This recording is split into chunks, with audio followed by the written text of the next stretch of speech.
Falamos, cando estábamos alá en Paraños, das eiras de cera.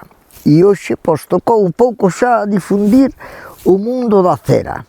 E que aquí, no concello de Covelo, foi moi importante.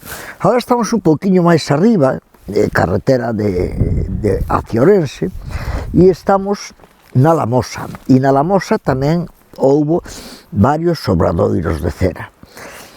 E por supuesto, as eiras, que, como dixemos, era o sitio onde a cera se poñía en láminas, se expoñía ao sol e collía ese color tan blanco que coñecemos das velas, senón saría moito máis marrón.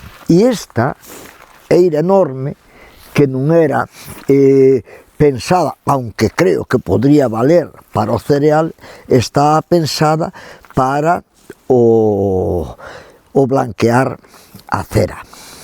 En que consistía? Pois se collía a cera, se fundía, se poñía líquido, se metía nun pío.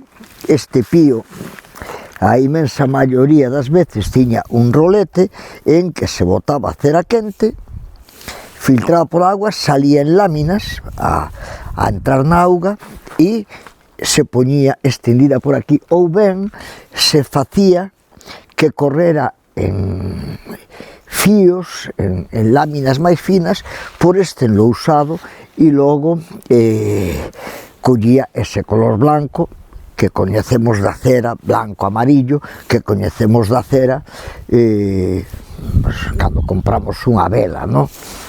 Vale, pois esta eira era a eira coñecida como das brasileiras, e tamén nos dixeron que aquí había obradoiro onde se facían velas, esvotos, todo o que nos consumíamos de cera, non?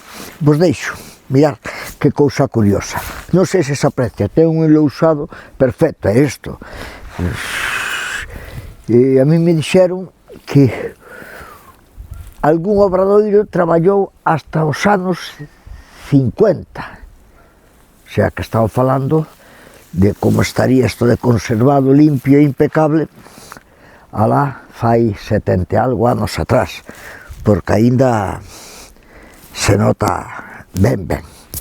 Eira das brasileiras, na Lamosa. Veña, moi bo día.